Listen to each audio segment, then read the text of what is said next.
everybody to WagerTalk Today, the best daily sports betting show on the planet. And we have a ton of actionable information coming your way. Ralph Michaels will be guest number one. He's going to look at the Missouri-Buffalo college football game. He has a first half bet for us on that game.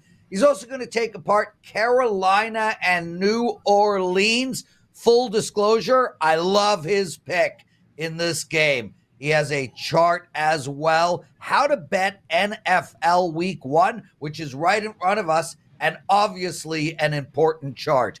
Kyle Anthony is going to join us. We're going to throw some UFC in. And guys, we're going to keep with UFC all throughout football. Kyle will be on a regular basis. It's a great sport to bet, tons of value, and Kyle is a phenomenal bettor in this sport. He's going to look at Sean Bradley, Brady against Gilbert Burns, and Ryan Spann against OSP. That's what we're going to call him.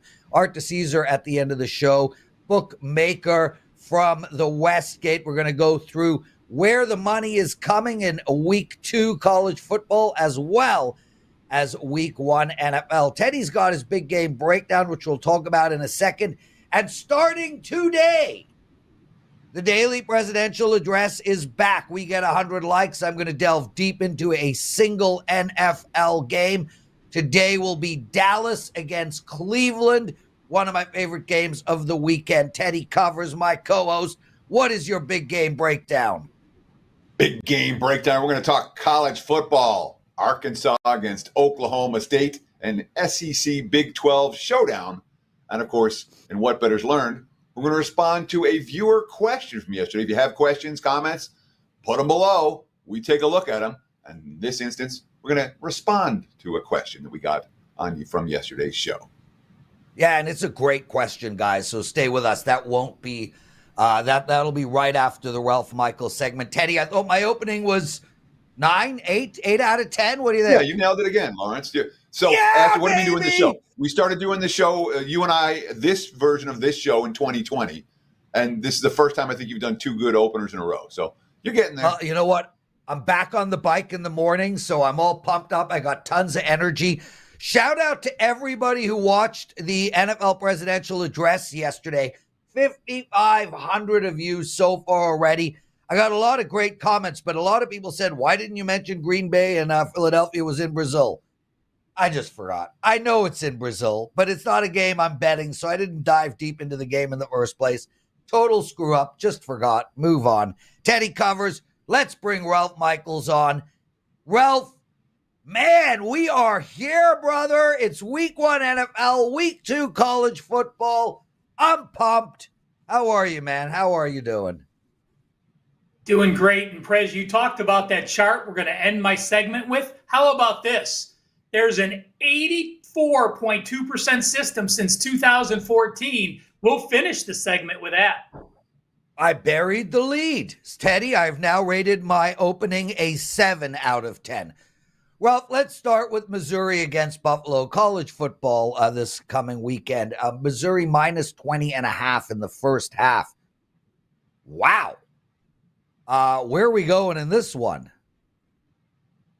Well, guys, this is an actual client release. I already posted this.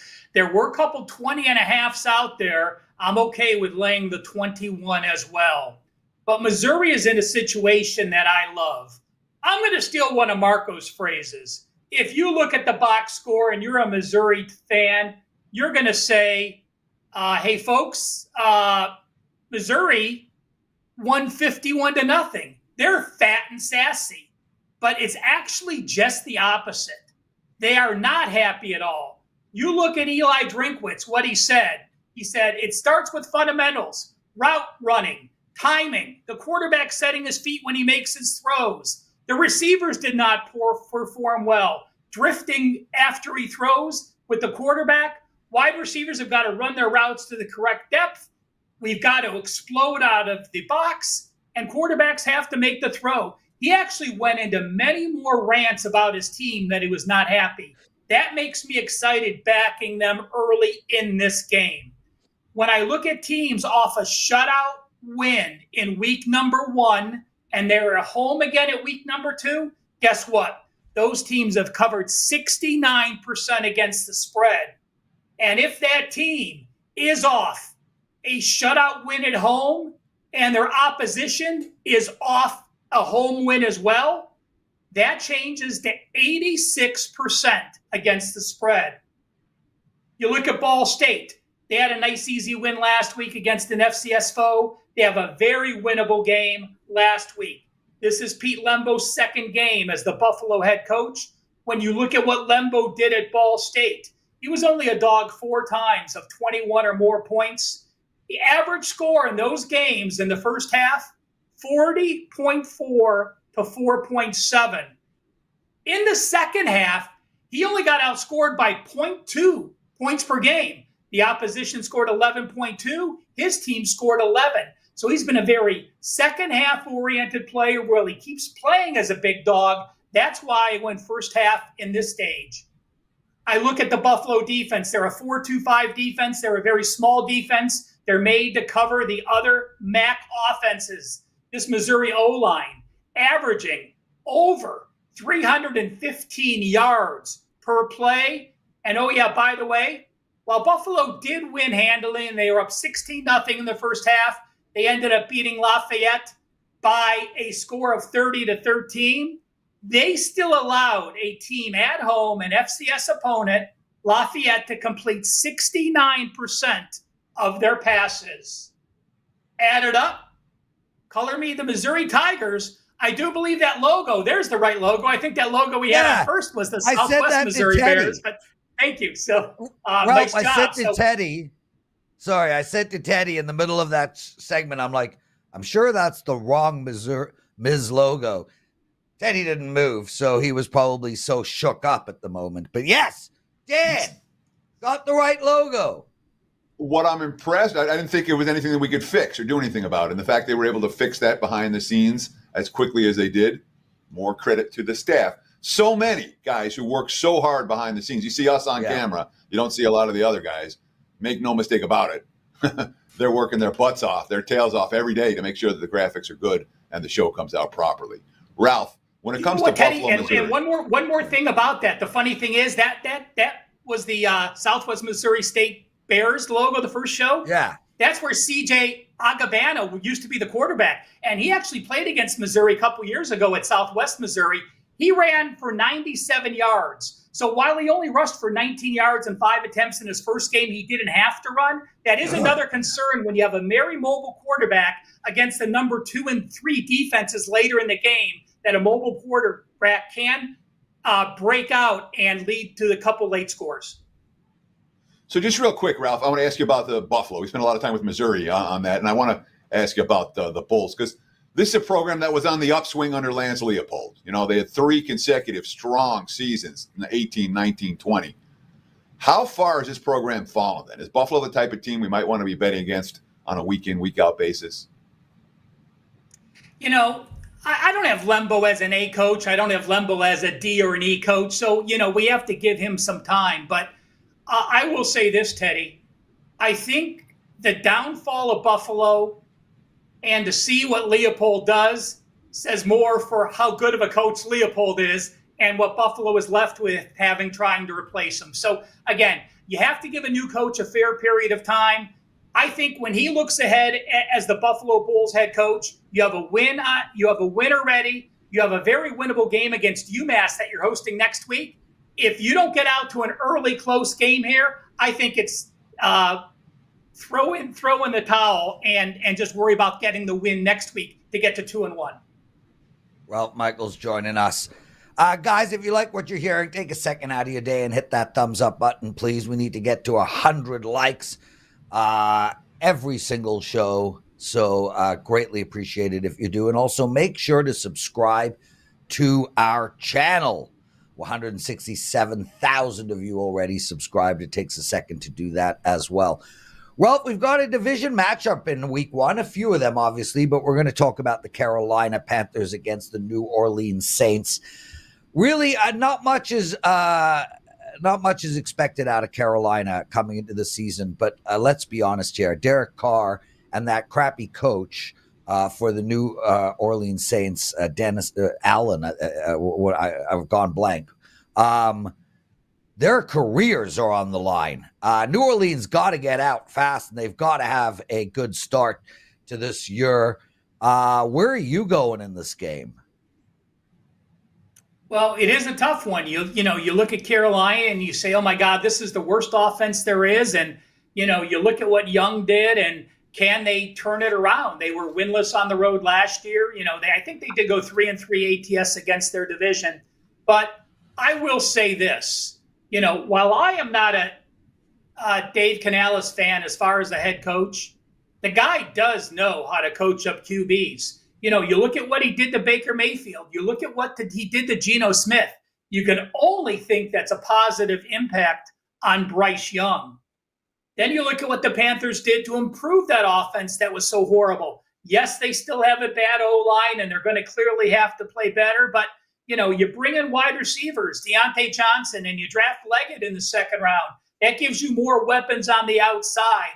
That makes his mobility even more impressive if you can spread the field a little bit. You talked about Dennis Allen, Prez. Dennis Allen, if you look at every game he has coached in the NFL as a head coach, he has gone 27, 42, and 1 against the spread. That is 39.1%. When Dennis Allen is a favorite, he's gone 8-15 ATS. That is 35%. And when he's in a game with the lines between the 4.5, so from a 4.5 point favorite to a 4.5 point dog against a closely matched opponent, he is only 33.2% against the spread. And how does he prepare his teams? If you look at the first 4 games of the season with him as a head coach, they are 1-10 ATS as a favorite or a dog to +3. And in those games he failed to cover, they were by 7.8 points per game. As a favorite, he lost 10 of his 24 games outright. He got upset. 10 out of 24 games as a favorite. And oh yeah, a couple things we're going to talk about with the charts. Let's mention them now.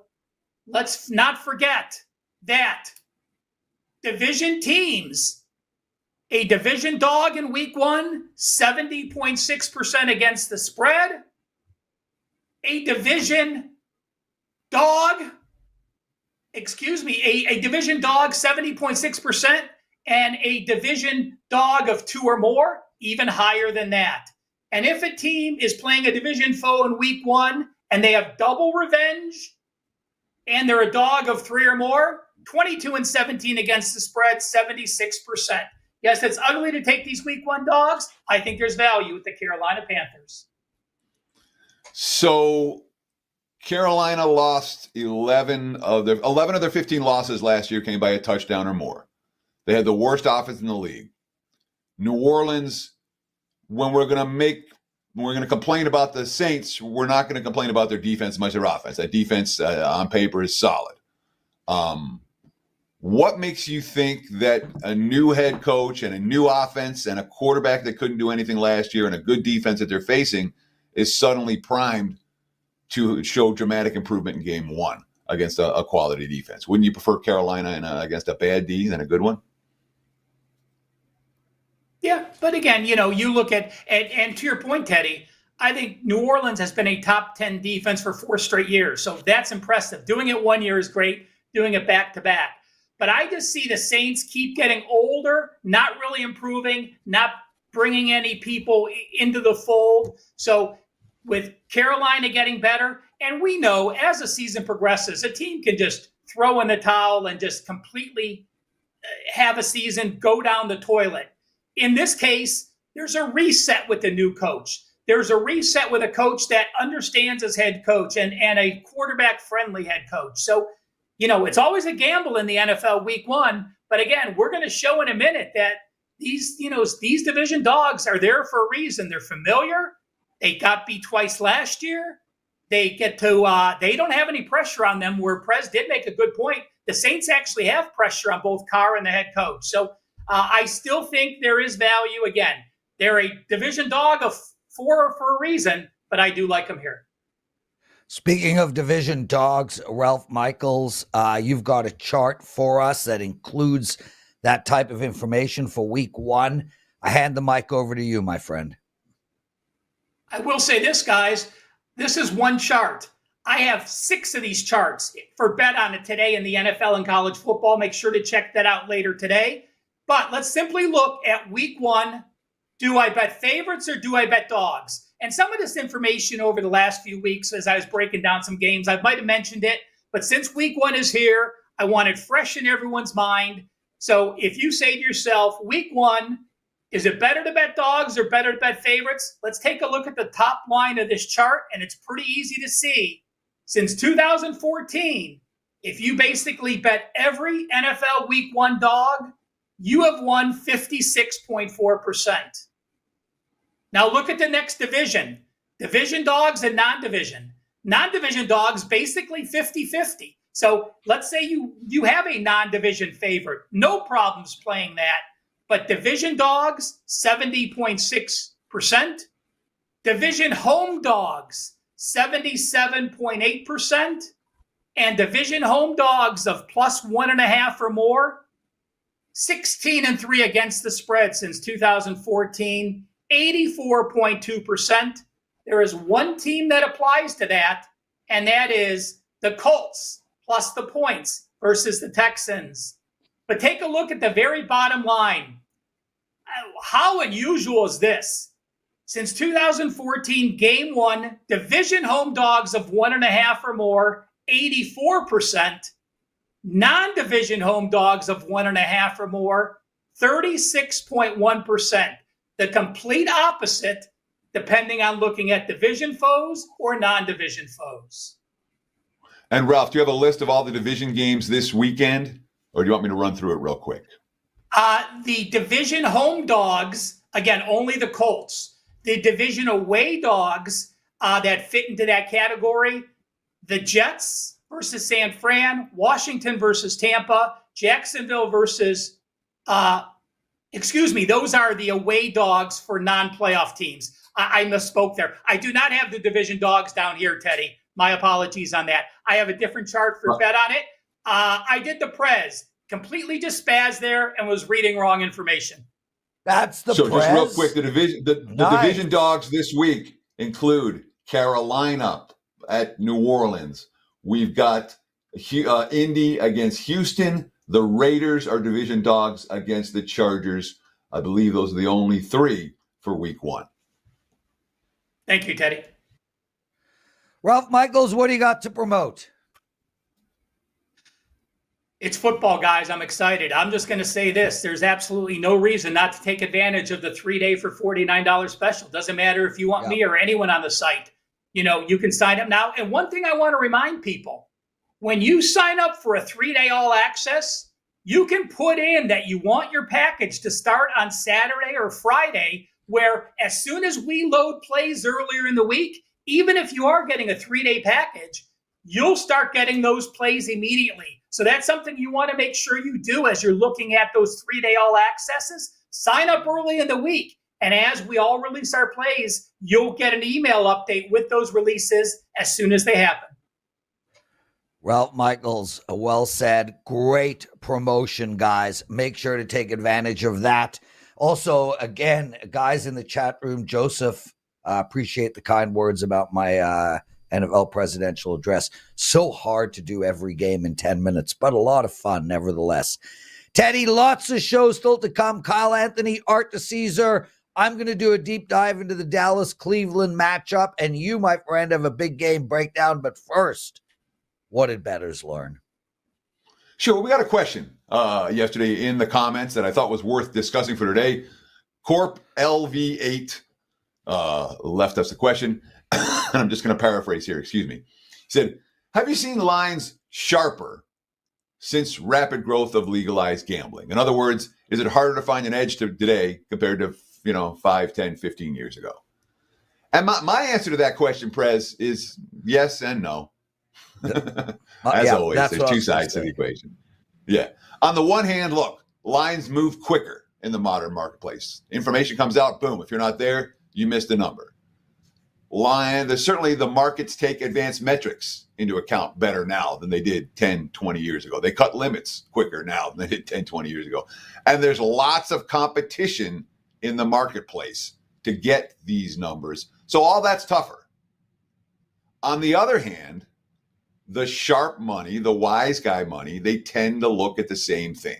Stats and more stats, and stat-based capping rules the markets. So if you can find stats that lie, you can make money. I think you make money consistently in the 2024 marketplace. That's the number one thing I look for, lying stats. And then, of course, we start talking about spots, but that's a whole nother discussion. But Prez, let me ask you. I said yes or no when it comes to sharper, is the market as a whole sharper now than it was? And this is an argument I've heard every year since I've been in Vegas. So they always say, the market's sharper now. It does get sharper over time, but it doesn't mean it's not beatable. What do you think, Lawrence?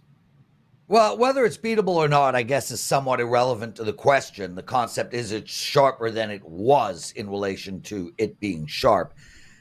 Teddy, the answer is yes and no as well. And my thoughts there really quickly, for instance, and this is a great question for Art DiCesare, which we should ask when he comes on later in the show, is I don't think the lines are any sharper on the big matchups.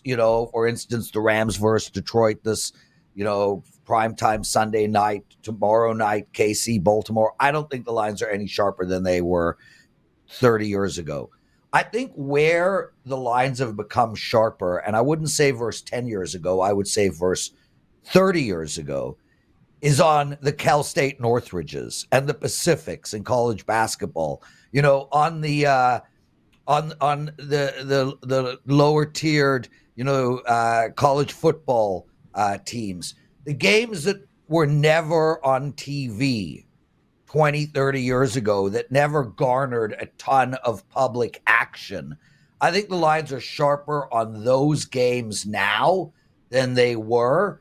But from a prime time perspective, I don't think they're any sharper today than they ever were. And from a legalizing betting perspective, I don't think that really had anything to do with anything, in the sense that wise guys have been betting before legalized betting. Wise guys are betting after legalized betting. All the big money that is coming in and all the sharp action that is coming in has no relevance to legalized betting. It is the general public that has jumped on board since legalized betting came about. They're parlaying shit all day long. They're changing the lines all day long. The books don't care about them anyway, as far as they're not worried about losing to them. So, yeah, it's a yes and no, but it is a kick-ass question, Teddy. Anything to quickly add? Oh, no, my God. Look, read that. Teddy wrote, "You are more boring than Marco right now." Boom! You insulted two people in one go. Kyle freaking Anthony. What up, brother? That's a solid line, though. That's a solid line. I can appreciate that. Anything making fun of Prez is always going to be good.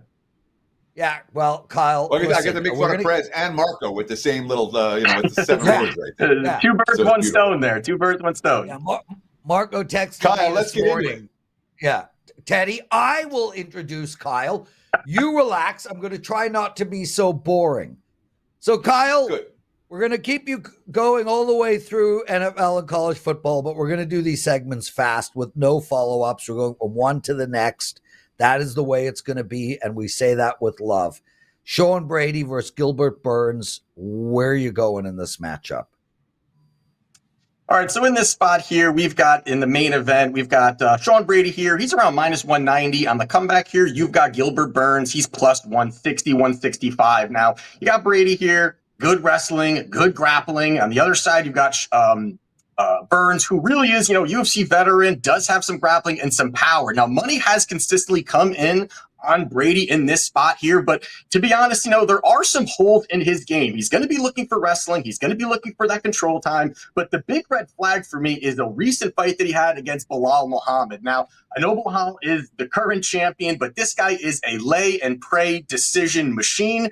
Out of his 19 UFC fights, he's 15-3-1 with 14 going to the decision. And you look at that, he was able to finish Sean Brady on the feet with boxing moving forward. And a big issue for Brady is the fact he doesn't have a plan B. There is no plan B for him. If he can't get the takedowns, he struggles on the feet, and that's going to cause problems. And now you have somebody like like Gilbert Burns, who is going to probably present some of the same problems that he had against Bilal Muhammad. And the big thing here is that, a lot of people can't take Burns down. Burns, out of 15 UFC fights, he's only been taken down 4 times. And out of that span, it was Chimaev, who took him down twice in 2022, and Damian Maia took him down twice in 2020. Besides for that, he is on the feet, he's standing. I think that the striking is going to be there for Burns. I think that he's going to have the better striking, the overall power, and also you got to add in that there has been some iffy cardio from Brady. When you look at it, he really was tailing off in the second round. That's not good in a main event 5-rounder. I think the 5-round experience also does help Burns here. So I like Burns here. I like the plus money, and I think it's a good spot for him to get the job done. Live underdog in the main event, UFC Saturday night right here in Las Vegas. Kyle Anthony says, take Burns at the a plus price. Let's talk about one fight on the undercard. Ryan Spann versus Ovince. Preux, maybe. Preux is a pretty big dog in this one. I'm seeing Spann in the minus 330, minus 340 range. Total in this fight, 1.5 juice to the under. The markets think it's going to end pretty quickly. Break it down for me. Preux versus Spann undercard on Saturday. Yeah, so in this spot here, you got Ryan Spann, big favorite, minus 350 roughly. On the other side, you got OSP. We'll use that, Prez. OSP, who is at the plus 275 mark. And when you look at this spot here, you've got 2 fighters that are big light heavyweights, that are finishers, that are untrustworthy. And that alone is already going to provide variance to the highest degree, and you've got a wide line here in this spot. And you look at it here, I think the big thing style-wise is that, Spann is a good hammer. He's a terrible nail. I mean, this guy, when things are going well, he'll move forward, he'll land good shots, get some takedowns, submission hunting, all those things work. But if it doesn't go well, I mean, the guy really starts to collapse, makes terrible decisions, and that's one thing that you see consistently through his career is his fight IQ is shit. I mean, it's just not good. It's very low level. He makes mistakes consistently. He'll be in a dominant position, and all of a sudden he's vulnerable, making mistakes. And I think that's a spot where I think that OSB can capitalize on in certain spots. But you also add in the fact that Spann is a big time front runner. I mean, big time front runner. You're looking at it. Out of his 14 UFC fights, 9 of them have ended in the first round, and then he's also 5-4 over that span.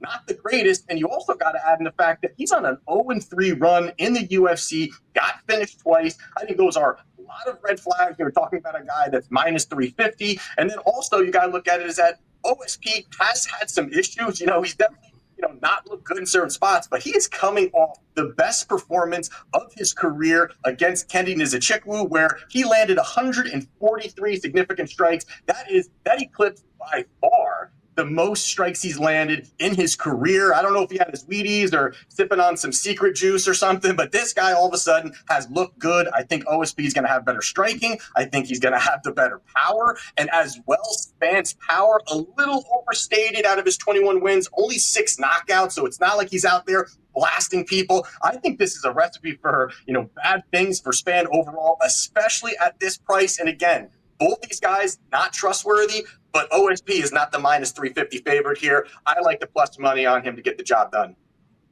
Boom! Mic drop. Kyle Anthony, everyone. 2 massive dogs. Burns plus 165. Ovince plus 275. Guys, the reason we're going to keep UFC going throughout football season is Kyle literally rains money down on us. He's number 1 in ROI in all sports at WagerTalk. He has won 22 of the last 27 events in MMA, up 83 units in MMA this calendar year. An absolute betting machine, Kyle. In 20 seconds, what do you got to promote? Hey, last week we ended up cashing on here, or 2 weeks ago, plus 210, plus 245, and a plus 500 sprinkle. So let's also not forget that. But we do have some plays up for this weekend. 4% is up right now. I'm 15-6 on the year on those, as well as I already have a 5% up for the following week, which is a big card, UFC 306, have a 5% there on a 10-0 run on the 5%. So again, it doesn't matter if it's high level or low level. Even the one that we passed 2 weeks ago was a very low level card. We took 7 units in profit. So there's always opportunity to make some money in MMA. I don't know what that was for. Kyle Anthony, everyone. Teddy covers. My computer's running out of battery. I got to run and get a charger. It's time for your big game breakdown. Big game breakdown. Let's talk SEC versus Big 12 on Saturday. National TV affair on ABC. 11 a.m. local start. That's noon Pacific, 9 a.m. I'm sorry, noon on the East Coast. 9 a.m. here in Las Vegas and on the West Coast. Of course, that would be Oklahoma State and Arkansas. The early week money has flown for the Hogs, has shown for the Hogs. There were 9.5 at the open. We're looking at 7.5, 8 as we talk about this midweek. And the total has been bet up. So we've seen some Arkansas money. We've seen some over money. Beautiful day in Stillwater, 84 degrees and sunny outside. And I agree with both of these line moves. Let's talk about Arkansas for a minute. This is a team that was 4-8 last year under Sam Pittman, just 1-5 in games decided by a touchdown or less. They were good road dogs, though, despite their struggles. 3-0 against spread as a road dog. In fact, 9-3 for Sam Pittman in this road dog role since arriving as the Arkansas head coach. 7-4 as a home dog. I mean, we like Pittman catching points. We like him a lot. This is the thing that really stands out when you look at Arkansas. 17 games away from home over the last 3 years. Only 2 losses by more than a touchdown in those 17 games away from home over a 3-year span. None last year. Now, Oklahoma State, they're one of the favorites in the Big 12, whereas Arkansas is an afterthought in the SEC this season. Mike Gundy's been there for, 20 years now. He's been a good coach, and he's been really strong as in terms of straight-up records. They're 19-2 straight up on this field since 2021, although both losses did come as favorites, South Alabama and West Virginia. And, of course, we've got 2 teams off disparate performances last week. Arkansas, well, they had 10 possessions. They scored touchdowns on all 10 of their possessions against Arkansas Pine Bluff. It wasn't that easy for Oklahoma State against South Dakota State, but it's worth noting when you're talking about 2 teams that both played FCS opponents, how good were the FCS teams? Well, South Dakota State would probably have been a 40-point favorite or 35, 40-point favorite against Arkansas Pine Bluff. So the fact that Arkansas scored 10 TDs on 10 possessions, take it with a grain of thought. So when we look at this Cowboys team, they return a whole lot of talent, in terms of returning starters, basically everyone back from a team that won 10 games last year. They were loaded, but I've got 2 concerns about Oklahoma State in this ballgame. First and foremost, I worry about Sam Pittman's track record and Arkansas's track record as a road dog. They've been really good, and I'm not convinced that I'm going to step in front of that. Second, the quotes from Gundy after last week's game, talk about facing Arkansas this week. They only averaged 3.8 yards per carry against that squad. They give up big plays on defense in that ball game. 4 long pass plays to South Dakota State. Here's Gundy's quote. When you play a team in the SEC, you're going to play girth. We need to make good strides between last week and this week to be able to block a front that is better than we saw last week. From a technique standpoint, the team we just played was excellent. They just don't have as much size as what we'll face on Saturday. I think Arkansas is going to give Oklahoma State some problems on the defensive front. I believe in Pittman's track record.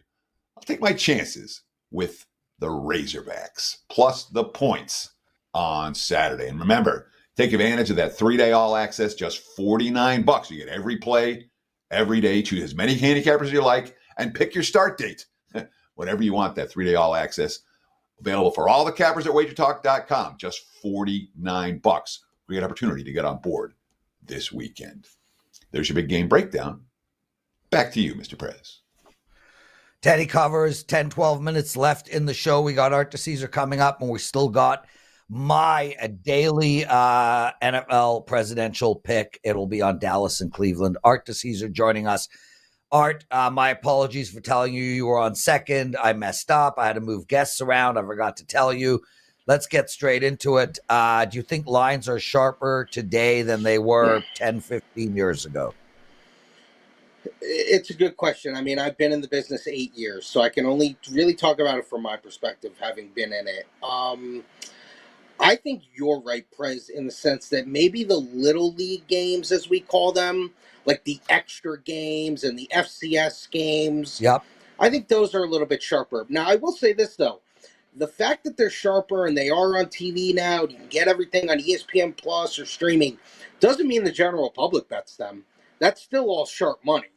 So, you still have to book to the sharps in that respect. But you're right. When it comes to these primetime games and all these games that get all the coverage, you see a lot more general public people hop in. Even look at a sport like the WNBA. I mean, that's seen a big growth here in these last couple of years, especially this year, where it used to be all sharps, and now you see some general public people jump in. So, obviously, the expansion of gambling has helped kind of raise up a lot of the lower tier sports. All right, we're going to go through college football and NFL, but before we get into that, we got a great question from Bill Sandoval. Teddy, feel free to wade in here. Do you guys tease NFL spreads or totals? Is one better than the other? I'm going to tell you right off the bat, I never tease totals. Ever, ever, ever.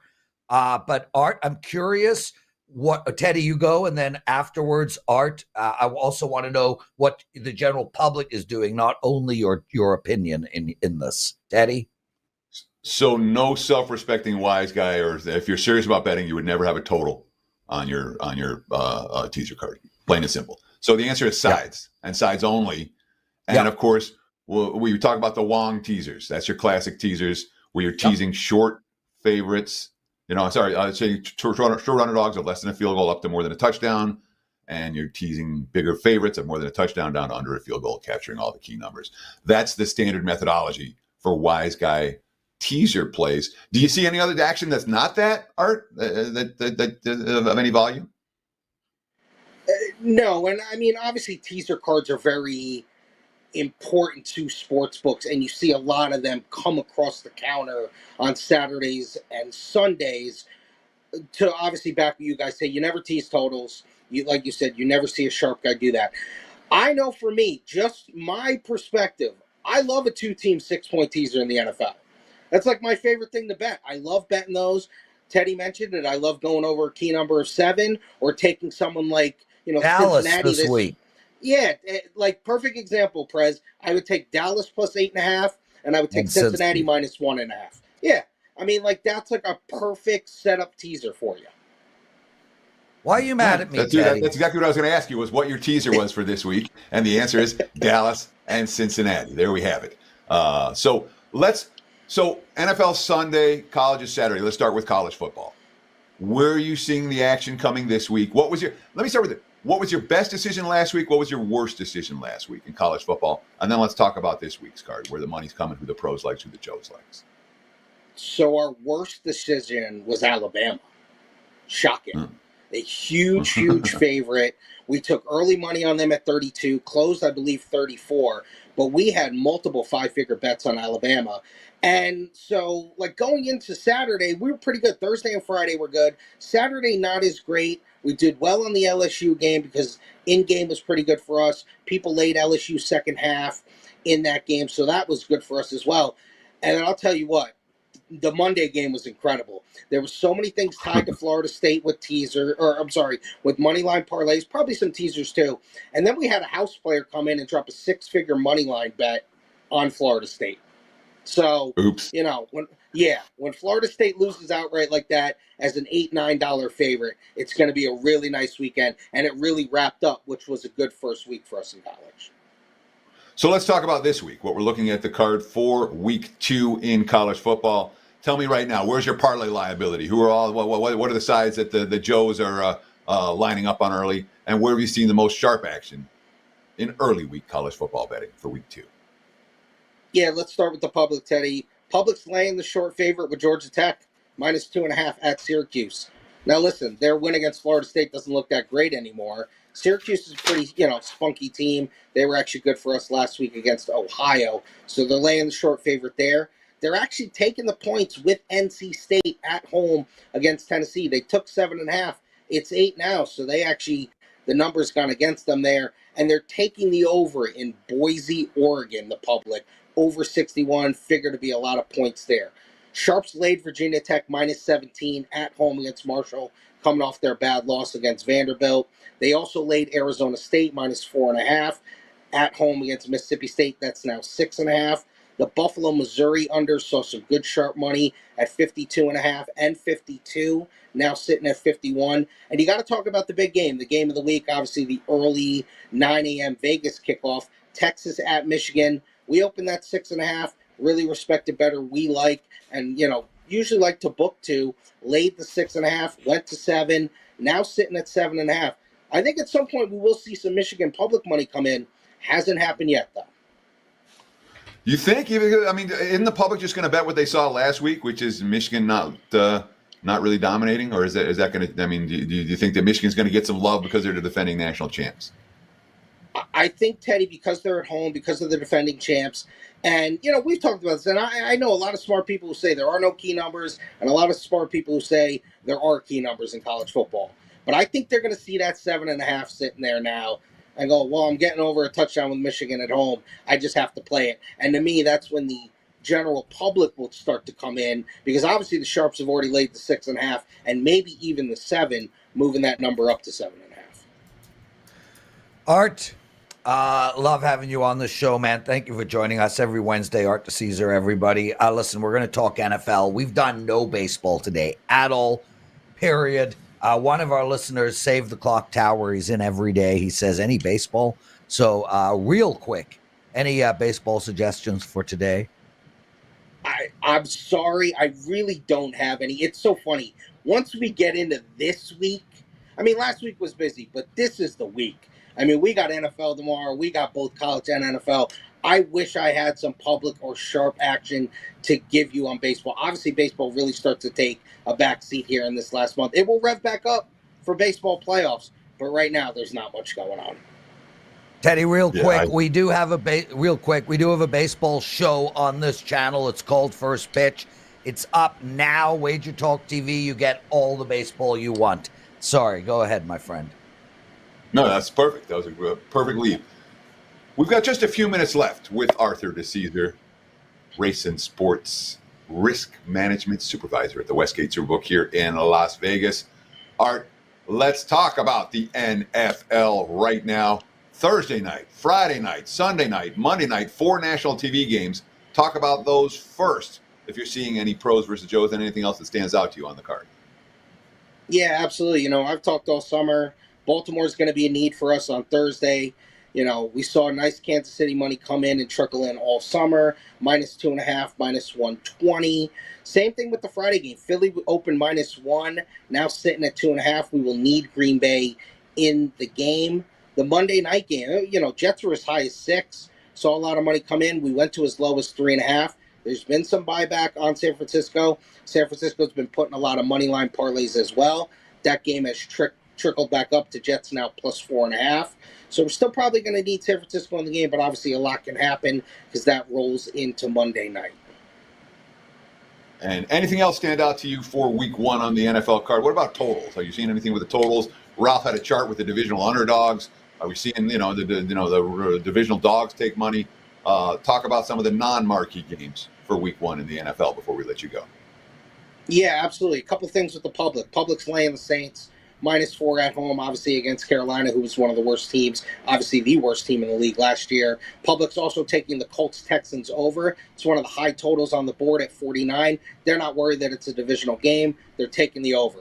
Sharps took over 40 in the Panther game, now 42. They took over 41 in the Steeler game, got as high as 43. It's now come back to 42. Vikings, big flip. They were a dog in New York, -1, or getting 1. Now they're -1.5. Jacksonville was seeing a lot of money at plus 3.5. We'll need Miami in the game. And a couple of other ones that were 3.5 that saw some money. Raiders and the Commanders saw money at 3.5. We've now moved to 3. But right now, to be fair, our biggest need, because we saw a couple of house players come in and lay Buffalo -5.5, -6. Our biggest need right now on Sunday is going to be the Arizona Cardinals. Art, what do you like? He gave us his teaser. Yeah, Prez, I'm in no on that Cowboys. teaser. He might like some other stuff, and the teaser accidentally slipped out of his mouth. No. I'm in on that teaser, and I think the Colts are worth teasing as well. I think the Yeah. Colts getting them to 8.5 at home in a divisional game. I know everyone loves the Texans, and the Texans are probably going to be great and win 10 or 11 games. But I Not think the this Colts guy. are frisky, and they're at home. I think the Colts are worth the tease as well. I am with you. I think the Colts win the game, so I'm with you on that, Art. What do you got to promote? Listen, guys, there's some exciting stuff, and it kind of broke after we were on last week. I got to promote what we're doing at the Westgate. Minus 108 on sides in the NFL all season, minus 109 in college football all season. So that's a big thing that we just rolled out last week. That's going to start every Monday. Every Monday between noon and 1 p.m. Vegas time, we're going to put that out. You're going to come in, you'll see them on the sheets, you'll see it on the board. All sides in the NFL minus 108, all sides in college minus 109. Art DiCesare, love you, brother. We'll see you on a Wednesday next week. Guys, thanks for all the love. We got ourselves 100 likes. It's time for your daily presidential address. Okay, everybody. There we go. Okay, everybody. I'm Lawrence Presman, a WagerTalk.com. I've got a bet for you on the Dallas-Cleveland game. Before we get into that, and I'll take that apart in great detail, I have a 5% NFL play up this Sunday.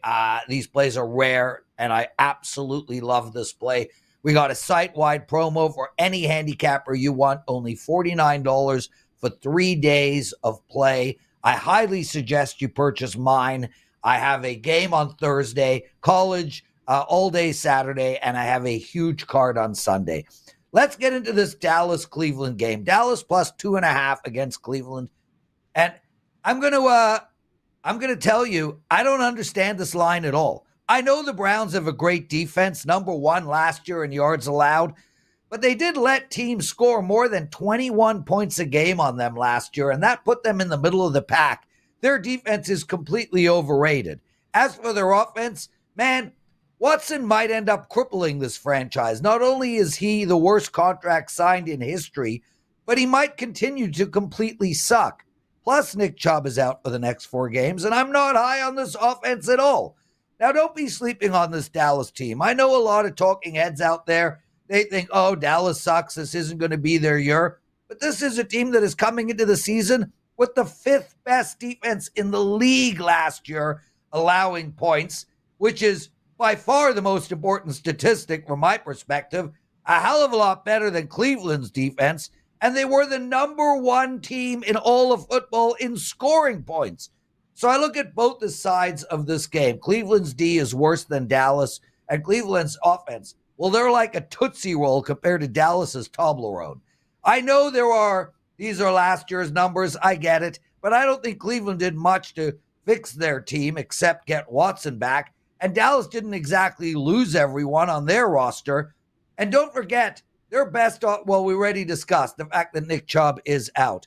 Bottom line here, Dallas has the best player on the field on defense in Micah. They have the best QB by far. They have the best wide receiver. They have the better D unit. They have the much better offensive unit.